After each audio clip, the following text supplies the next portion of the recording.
Right guys, the day's come where we shoot off to Keighley to have a look at the woods. Hainworth Wood. So we've just got to pick Jed up and we'll get off there. We'll see you in a bit. We've just got here, it's took us just over an hour. Not too bad, we found it easy enough. So we'll just, there's nobody about to speak to at the moment, but we'll have a walk down here, see if we can find anybody. Right, looks like we're on the right track.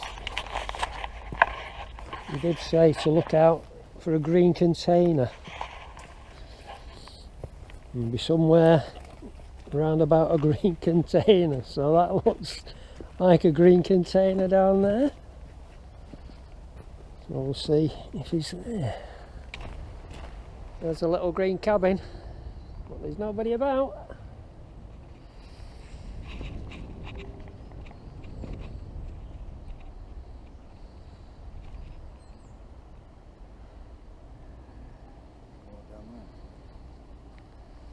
Yeah, we'll have a walk down there.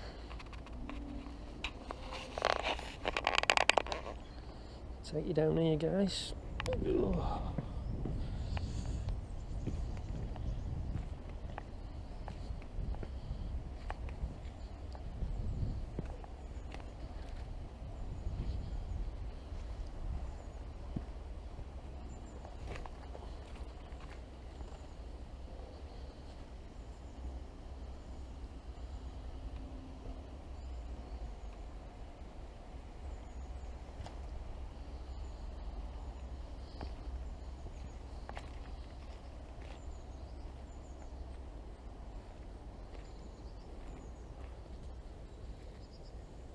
Looks like the water pipe that they've been laying.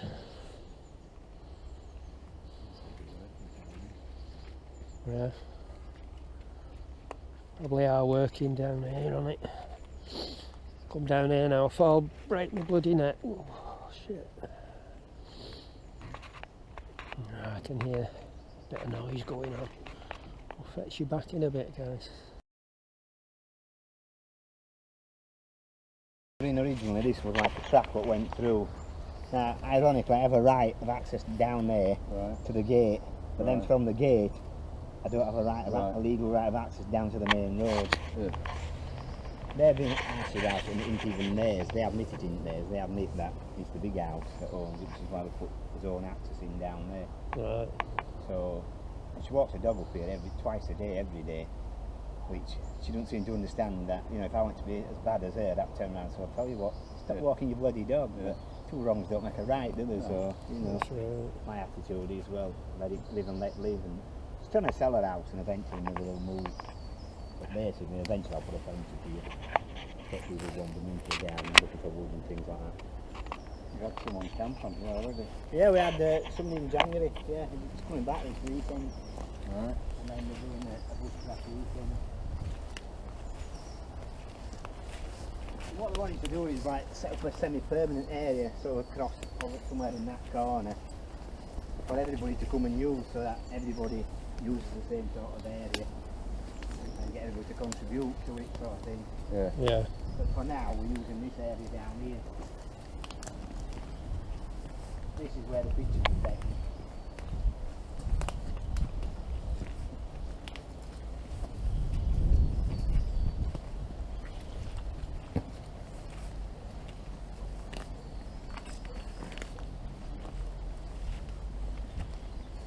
So this is where the house used to be.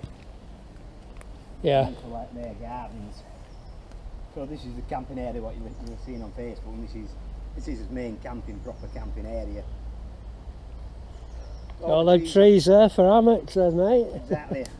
We've got to keep the trees because I've got TPOs on the end, but I want to keep the trees. Yeah. What I do want is to thin a bit of top out to get a bit of grass and things to grow. I did start getting grass growing, but then it just died, basically. Nice, So ideal. as you can see, all the twigs I've put in about a couple of years ago. Trying to plant like an edge around there to give a bit of security from behind. If you was putting a normal campsite up in here, I'd say you've got no chance. It'll take you decades. Yeah. But because you want to do the wild camp Exactly. side of it and the I woodland camp. I want it to be like for wild campers, bushcrafters, but also we'll get scouts in. Yeah. But the more tougher ones basically. I've had scouts camping here. Yeah. Before, when it were only like half of these were cleared, and they put a few tents up there and they had a fire, and they were well chuffed. Yeah. So you're allowed fires? But allowed fires, yeah, basically. Kids have been having fires in here for years, and it's very much a case of nobody really cares. Then you've got down there, you've got the steam engines run down there, and they don't have pump out some smoke, so they can't turn around and say, well, you can't have smoke. They say, what the hell's that then? Yeah. They pump smoke all up and down this valley because it's Keighley Yorkshire Railway.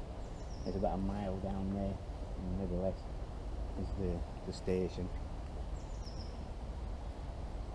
So as you can put your tents up, you can put your hammocks up, but also you can put your camp kitchens up, things like that.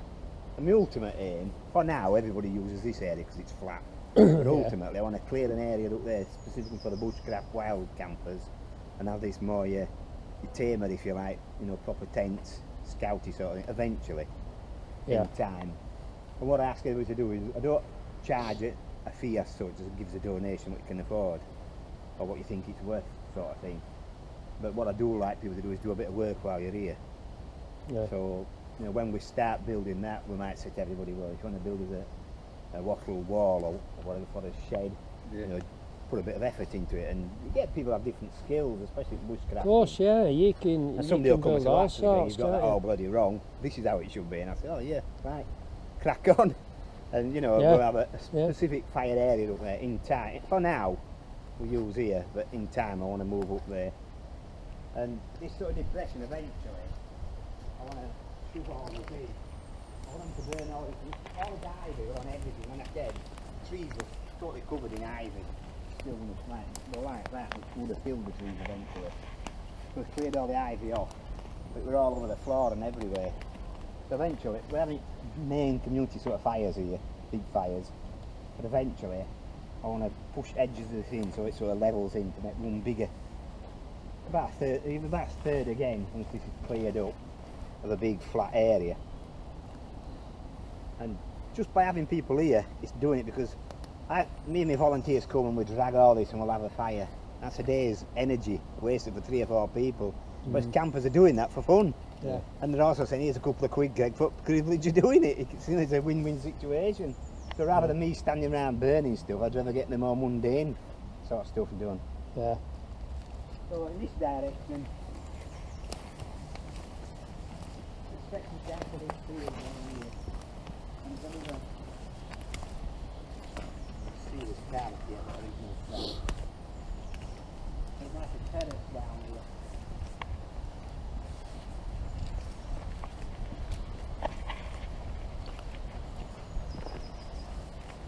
So that's like a path that sticks down, like a path down again.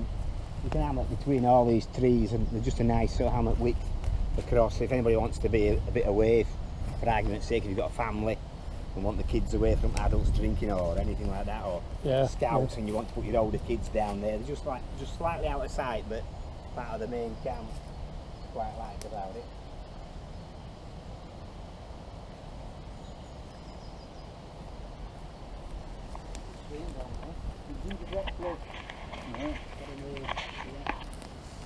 It's got a lot of potential, Greg, hasn't it? It's, you know, it can turn out to be a good thing, huh?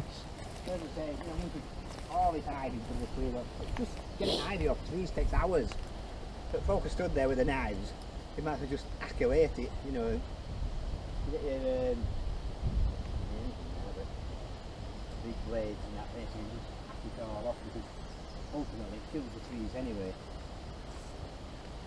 It's just a dead easy job. But once you've done one tree, or 2 or 3 trees, you think you've got my arms killing now. I'm bored with this, but you know, it's just something you can have kids doing anyway. Yeah. If you're bored, you want to play with knives, look, that's all that, get all that ivy off.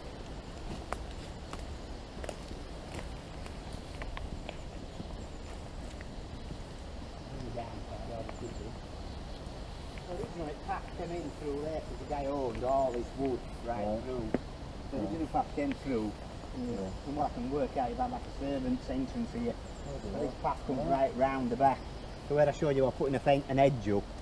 It'll have this path down. Now I don't have any problem with people coming in, but then I want to keep it that way. So I want to put an edge up there and the path. So if anybody comes in, they'll come this way. So if you have your fire there, you can see them coming before they arrive.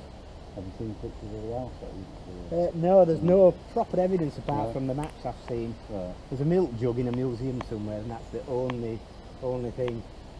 And what it was, we do some research into it.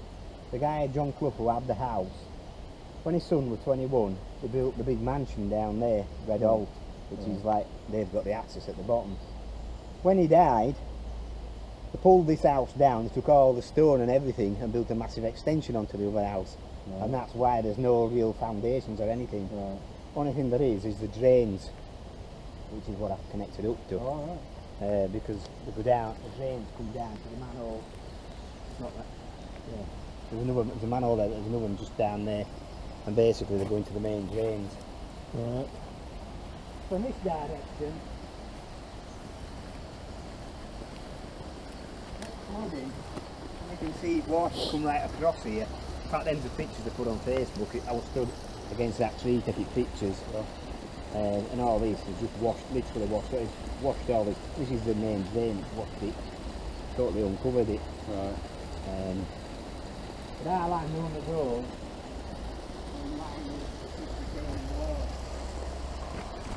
so our land sort of stops here. Now again, this triangular land is owned by the same bloke who lives in Lanzarote. So he's not going to come calling and saying, oh, what are you doing on my land, sort of thing. If anybody who says it's my land, they're just lying unless they call Michael Moore and they live in Lanzarote, then they're lying unless they've just bought it. What's all that fly tippers? That's fly tippers. They come down the track and drop the crap there. And again, I want to have a massive clean-up day and get everybody in and have a big bonfire and shut all this crap. Could do with the sign up as well, couldn't you? Saying you're on camera and all that, try and stop it. We've tried that, we've had council on it. It's not really wet, to be honest. I mean, that was a carpet road which has appeared since. But even more, we took it over at wall into Gingerbread Club, and like this is all washed up because there's a tunnel comes through here. And it's pretty, well, it's not bunged up, it's going through, but it does bung up quite quick. And then all crap gets thrown on it, up and down. It's right there, isn't it? Yeah, we're up and not there. It's got a nice feel, really, that's got a nice feel. So, this pipe, I put this pipe appeared, so they had that little beach. And I thought, well, if I re-pipe it, it's just rainwater, it's ideal for putting your fires out or stuff like that, you know, washing your pans and things like that, but it's only rainwater, not drinking water, because there's no crap that gets thrown in it, it makes things even more so. How far do you live from there? I live about an hour's drive away. Yeah. I lived closer when I bought it because I lived at the campsite. Alright. But even then it's still like 50 minutes and like the furthest I could afford. But I worked for Keighley Council as an outdoor instructor, and through previous arguments with them, I knew that if I bought something within Keighley's, it would try and conflict of interest and things like that. So I had to get something totally out of Keighley's. I have a friend, named CI Adventures, over at Halifax, and I didn't want to go Calderdale and be on their pitch. So it was like Bradford, Leeds, Wakefield, what three sort of obvious areas. And finding woodland not such an easy task, not in an urban area. The woodland to stay with. Exactly. And I've been searching for years for some on and off. You reckon that's what it was? Yeah, because out of there, there's another path further down there, and this has definitely been doing the big rock here. It's got 100 years ago, all these trees are doing a lot smaller. It's like the holly, it grows really slow. If you look at how big the holly is, you can work out these will be little bushes when you know what they've planted. Then up here, there's all yew trees, and yew trees aren't natural, not around here.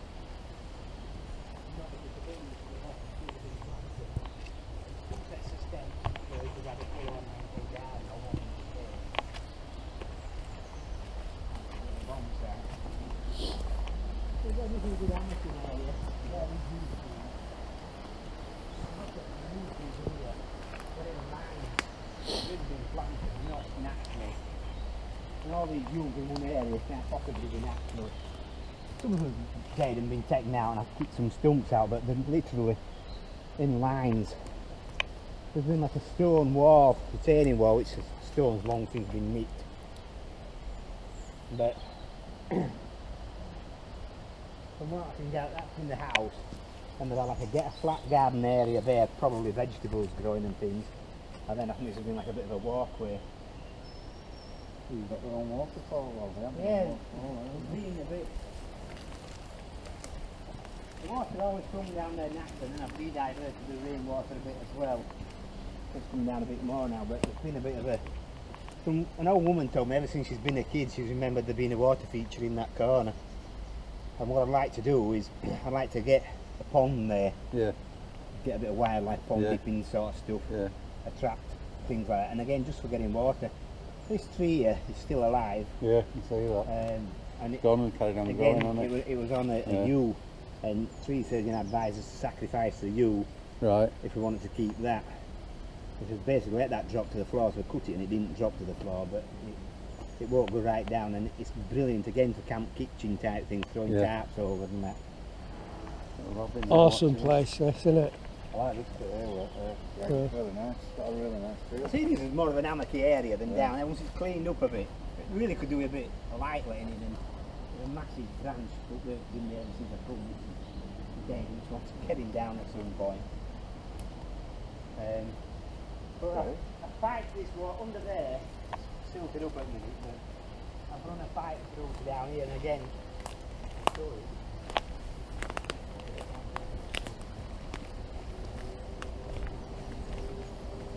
there's TPOs on trees, we can't even miss one. We can't even take them out, this is still alive. We'll have to move the steps back with it stuff under. There's another path the other way around there. Oh, yeah. So it clearly was the garden. Wow. And Ain't it? we pipe the water from over there, which is cleaner than the other water because you don't have all the crap in it basically. See, it comes down there. We put this in. Basically, so eventually I want to build like a big stone trough here and have the water coming in, you know, for washing your pans and things like that. Right. So, not running that fast at the minute, nothing's missing.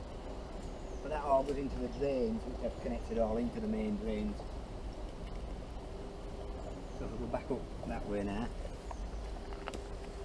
There's just so much work to do to it, it's unbelievable.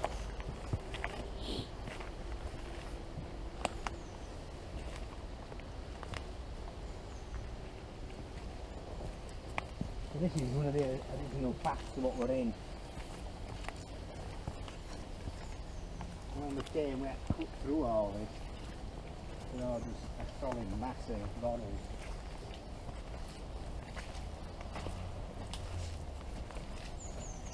These are all snowdrops, and unfortunately they're all not packed.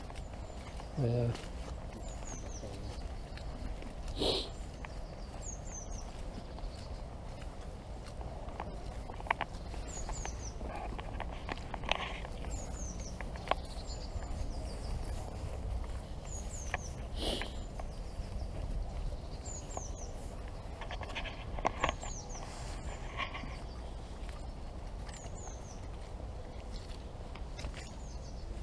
We're in the process of putting toilet block in here.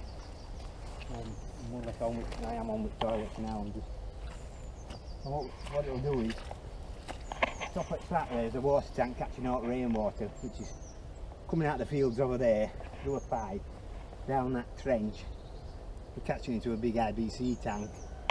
That water will come down here and feed these toilets, so we will have proper toilets. Yeah. Proper drains and everything for toilets. And in time, this is all to be dug out anyway, I want to dig this out and bank that up. This sycamore, as you can see, is still alive.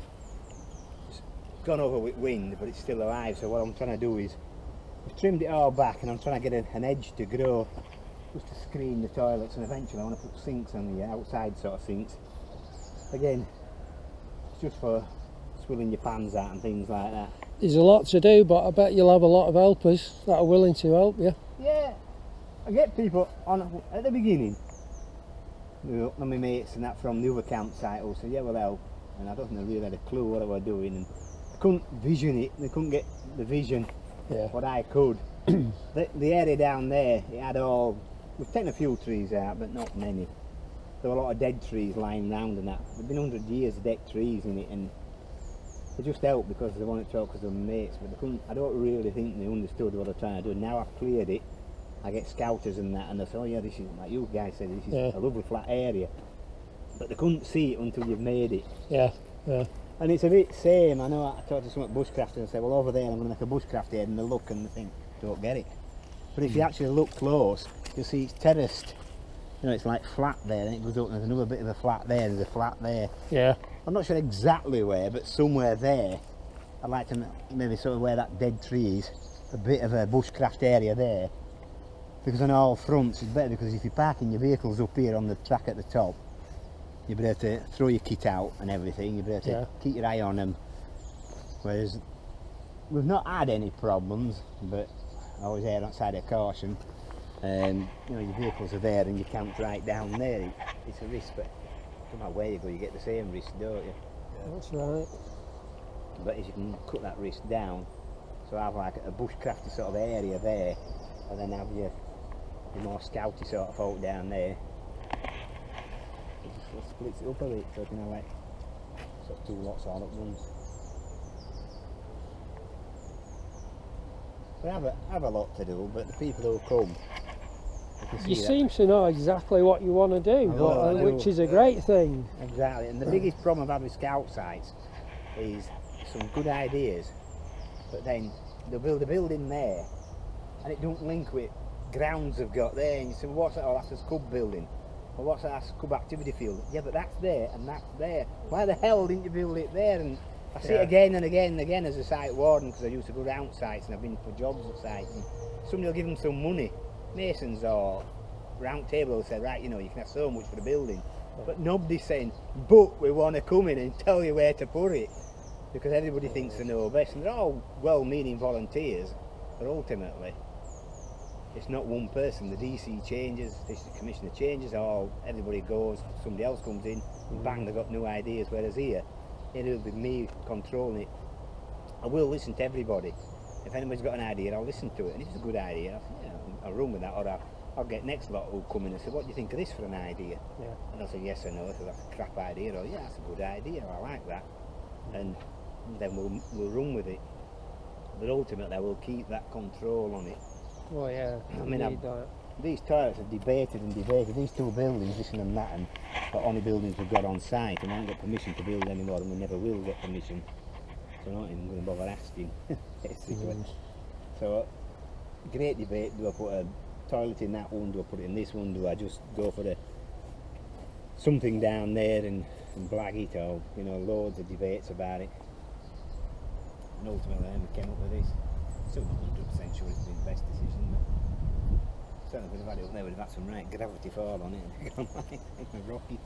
And then I've got the container, which again, when I put the container in, ideally it'd be like a warden's container, because I had a lot of volunteers at the time say, oh yeah, I'll be warden for you, I'll go up at weekend and look after your campers and all that. And they've all sort of gone, because it hadn't happened instantly, they've all sort of lost interest and they've gone, and other people have come. So. No, it looks a great place, like. There's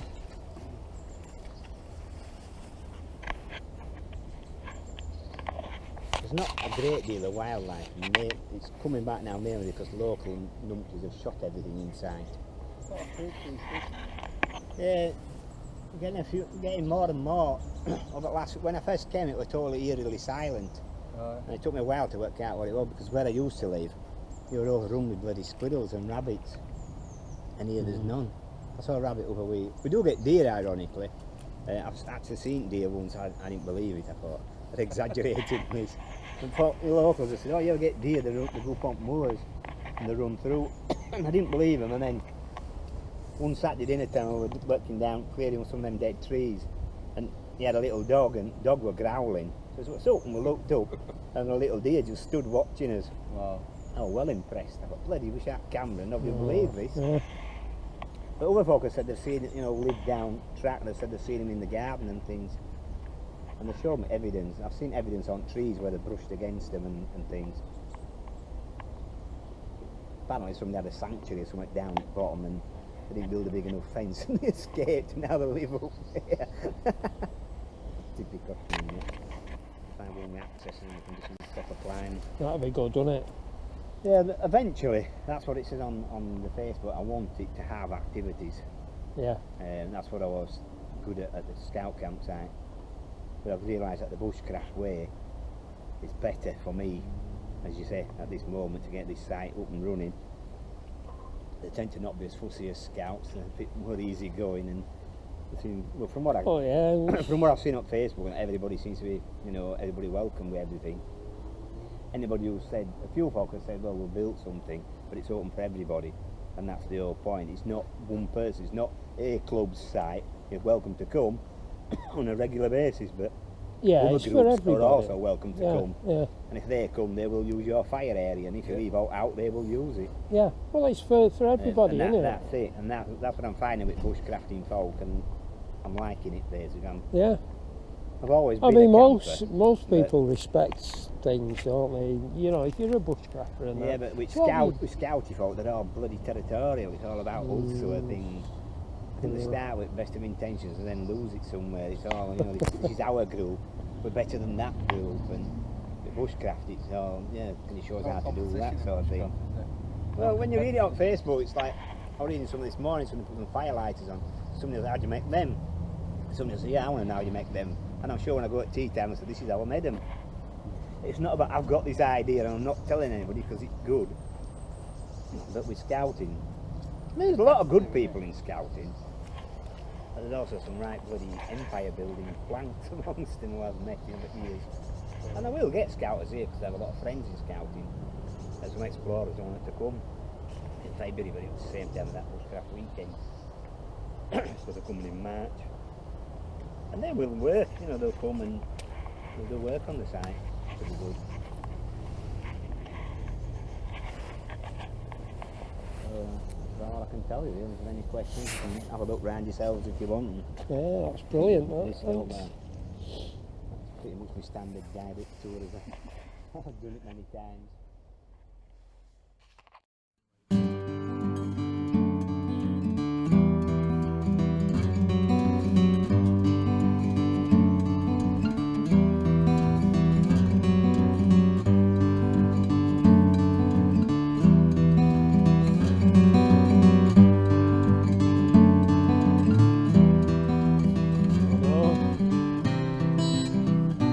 This weekend, can it?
No shortage of wood, is there?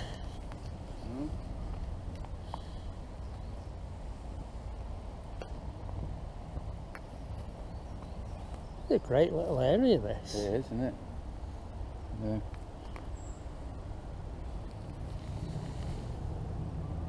Can't find specimen of some kind of larch tree, or even a western hemlock or something like that. I'm not sure. Been there a few hundred years.